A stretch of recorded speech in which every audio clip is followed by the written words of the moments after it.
है कितने लोग इसमें इन्वॉल्व हैं। कुछ गिरफ्तारियां तो इसमें हुई हैं, बाकी मज़ीद भी होंगी। डीएनएज़ का भी जब उसका भी इंतज़ार है कि डीएनए का रिज़ल्ट आ जाए।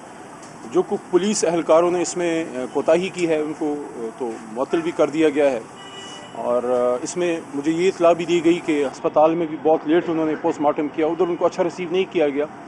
और डॉक्टर मिर्ज़ा साहब उसको देखेंगे कि किन लोगों की इसमें कोताही है। मैं ये समझता हूँ ये इतना बड़ा जुल्म है कि अल्फाज में आप इसका अंदाज़ा नहीं कर सकते कि जिस घर में ये वाक़या होता है असल उसका दुख उसी को होता है, उसी को पता होता है कि वो बच्ची जो आप बड़ा करते हैं उसको, जो आपके सामने बड़ी होती है, या वो बच्चा, उसकी यादें आपके जहन से कभी नहीं जाती।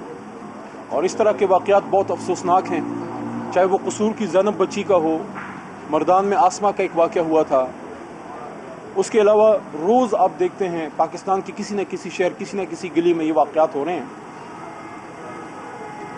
उनके कातलों को भी गिरफ्तार कर लिया गया, ज़ैनब के भी, आसमा के भी, लेकिन ये वाक़यात रुकने का नाम नहीं लेते। इस पे अगर आप सोचें, मैंने ज़ैनब के वाक़े पे भी बात की थी और आज भी ये बात करता हूँ। दो बातें, एक बात ये थी कि जब भी ऐसा वाक़या होता है, जब तक कातिल ना मिले उसका ज़िम्मेदार उस वक्त का हुक्मरान होता है। उस वक्त हम अपोजिशन में थे, आज हम हुकूमत में हैं। अल्लाह हमसे पूछेगा, हम सब पे ज़िम्मेवारी है कि उस कातिल तक हम पहुँचें। ये जो गिरफ्तारियाँ हुई हैं इनको भी देखा जाएगा कि क्या असल कल्प्रिट्स हैं या वो कोई और हैं। जब तक डीएनए रिपोर्ट्स नहीं आते तो आप फॉर श्योर कुछ नहीं कह सकते। तो एक तो ये है कि हुकूमत अपनी ज़िम्मेदारी से कभी भी ओहदा बराद नहीं हो सकती। जब तक कातिलों को गिरफ्तार ना किया जाए, उनको गिरफ्तार किया जाएगा। लेकिन उससे भी अहम दूसरी बात जो मैंने ज़ैनब के वाक़े पे भी की थी, जो मैंने आसमा के वाक़े पे भी की थी, और आज भी मैं ये कर रहा हूँ फरिश्ता बच्ची के इस वाक़े पे, मैं इस पे जनाब वज़ीर क़ानून फ़रूग़ नसीम साहब को लिखूँगा भी, उनसे रिक्वेस्ट भी करूँगा कि हुकूमत अपनी तरफ से जो है कानून में एक तरमीम ले आए। सज़ाएँ तो बहुत सख्त मौजूद हैं, लेकिन शरीयत के मुताबिक ऐसे जो जालिम होते हैं, ऐसे जो कातिल होते हैं, जिनका इस्लाम तो छोड़े इंसानियत से कोई ताल्लुक़ नहीं है, जब तक इनको हम चौकों पे, चौराहों पे फांसी नहीं देते कुरान के मुताबिक, जिस तरह ईरान में होता है, जिस तरह सऊदी अरब में होता है, और जिस तरह पाकिस्तान में होता था पहले, एक वाक़ई दो इस तरह मौजूद हैं। तो मैं समझता हूँ कि जब तक कानून का डर नहीं होगा, शरीयत का कानून जब तक इस चीज़ पे हम लागू नहीं करेंगे कि जो किसी की बच्चे के साथ ऐसा काम करेगा तो वो रात के अंधेरे में जेल की काल कोठरी में नहीं, दिन की रोशनी में चौक में लटकाया जाएगा। तो तब ये वाक़यात ये थमेंगे। जितना हम अपने दीन से, कुरान से नज़दीक होंगे, तब ही ये वाक़यात जो है वो ठीक होंगे। इसमें दूसरी चीज़ ये है कि पुलिस रिफॉर्म्स की तरफ हुकूमत जो है वो जा रही है। तेज़ी से हमें जाना पड़ेगा और जा रहे हैं। पख्तूनख्वा में जिस तरह पुलिस रिफॉर्म्स की तरफ हम गए, पंजाब में और इस तरफ इस्लामाबाद रीजन में भी अब हमें उसमें मज़ीद तेज़ी लानी होगी, क्योंकि वाक़या तो हो जाता है, वाक़े का एक दुख होता है, लेकिन वाक़े के बाद अगर जो लवाहकीन हैं उनके साथ इज़्ज़त से और प्यार से और इंसानियत से आप रवैया नहीं रखते कि अगर एक की इंसान की बच्ची जो है वो फौत हो गई है और उसकी एफआईआर जल्दी दर्ज नहीं हो रही है, अस्पताल में अच्छी ट्रीटमेंट नहीं मिल रही, तो उसका ये होता है कि दुख उसका 10 गुना बढ़ जाता है। ये हम जब आते हैं दुआ के लिए, फातिह के लिए, ये क्यों आते हैं? वो तो बच्ची बख्शाई है, वो तो मैं कहता हूँ जन्नत में पहुँच गई है। लेकिन ये तो हम उन घर वालों के लिए आते हैं कि अल्लाह ताला उनके दिल को जो है वो सब्र दे।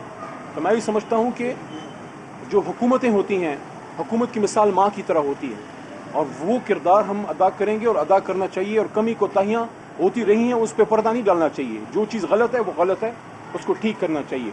और एक और चीज़ भी मैं ये समझता हूँ, वाक़या हुआ है और हर जगह होता है और हर जगह जुल्म होता है, और सब के ख़िलाफ़ जो है हुकूमत अपना काम करेगी। लेकिन किसी ऐसे वाक़े को बुनियाद बना के उसको लिसानी रंग देना या इदारों के खिलाफ बात करना भी ठीक नहीं है। इस वक्त स्पीकर के लेवल पे इसका नोटिस शुरू में लिया गया, उससे पहले काबीना में, और जनाब वज़ीर आज़म इमरान खान साहब ने इसका नोटिस लिया। वज़ीर आज़म के लेवल पे नोटिस लिया गया। स्पीकर असद कैसर साहब चूँकि पख्तूनख्वा से ताल्लुक़ रखते हैं, उन्होंने इसमें ज़बरदस्त किरदार अदा किया। हमारे साजिद मोहम्मद MNA साहब और भी जमातों के लोगों को सबको मैं अप्रिशिएट करता हूँ। मैं ये समझता हूँ कि हमें 3-4 फ्रंट्स पे काम करना होगा। सबसे पहले, सबसे इम्पॉर्टेंट जो मैं समझता हूँ, मुझसे कोई एग्री करे या ना करे, मैं समझता हूँ ऐसे मुल्ज़िमान को शरीयत के मुताबिक चौकों पर लटकाना चाहिए। उसके लिए कानून में तब्दीली की ज़रूरत हो तो वो हुकूमत को करनी चाहिए। मैं हुकूमत को, जो हमारे वफाकी वज़ीर क़ानून हैं फ़रूग़ नसीम साहब, उनको मैं लेटर लिखूँगा, रिक्वेस्ट करूँगा कि इसके लिए कानून में तरमीम लाई जाए, और उस पर तमाम अपोजिशन की और सब जमातें हमें इस पर सपोर्ट करें इस काम के लिए, ताकि ऐसे चंद एक हमने लटका दी, यकीन करें सालों को फिर आपको इस तरह का कोई सुनने को नहीं मिलेगा। नंबर 1।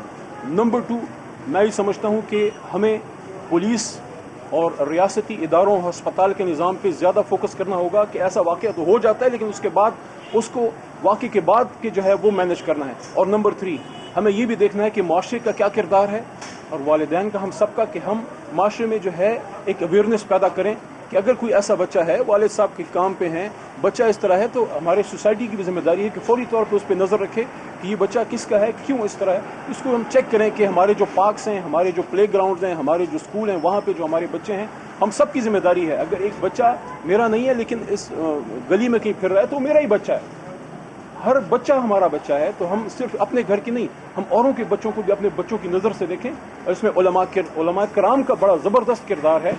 उलमा कराम को मेंबर ऑफ मस्जिद से जो काम हो सकता है वो रियासत के हाथ और पैर बन सकते हैं।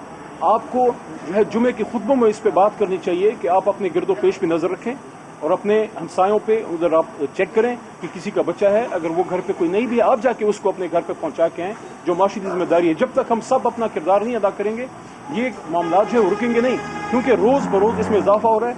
दोबारा आखिर में फिर उसी बात की तरफ कि रियासत अपना किरदार अदा करेगी। लेकिन मैं ये समझता हूँ कि जब तक कवानीन में जो कुछ सुकम है उसको हम सख्त से सख्त सज़ा इबरत का निशान नहीं बनाएंगे, तब तक ये वाक़यात जो हैं ये इस तरह बदकिस्मती से, क्योंकि जितनी हम फांसियाँ दे रहे हैं, जितनी गिरफ्तारियाँ हो रही हैं, वाक़यात पाकिस्तान में दिन ब दिन जो है वो इधर उधर वो हो रहे हैं, गली गली ये शहर शहर ये मसले जो हैं ये चल रहे हैं। बहरहाल मैं फिर आखिर में जो है नबी गुल भाई से और उनकी फैमिली से और फरिश्ता बच्ची की जो वालदा साहबा हैं, उनके जो घर वाले हैं, उनके जो अहल वयाल हैं, मोमन कौम से सबसे मैं जो है यहाँ पे ताज़ियत करूँगा। और मैं ये समझता हूँ कि अल्लाह ताला जो है अल्लाह ताला का एक इम्तिहान है इनके घर पे। रियासत तो अपना किरदार अदा करेगी और कर रही है, लेकिन मैं इनकी भी दुआ करता हूँ कि अल्लाह ताला इनको सब्र जो है वो अता करे। और मैं आखिर में दुआ भी करूँगा फरिश्ता बच्ची के लिए, हालांकि उसको मैं नहीं समझता दुआ की ज़रूरत है, लेकिन घर वालों की दुआ करेंगे कि अल्लाह ताला जो बच्ची की मग़फ़िरत करे। अल्लाहुम्मा अग़फ़िरहा वरहमहा वला तुअज़्ज़िबहा इन्नका अंतल गफ़ूरुर रहीम।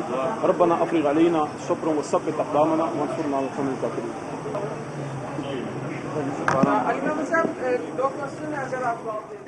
अली मोहम्मद खान फरिश्ता के घर के बाहर मीडिया से गुफ्तगू कर रहे थे। उन्होंने कहा कि वज़ीर कानून को लिखूंगा कि शरीयत के मुताबिक ऐसे ज़ालिमों को सज़ा दी जाए।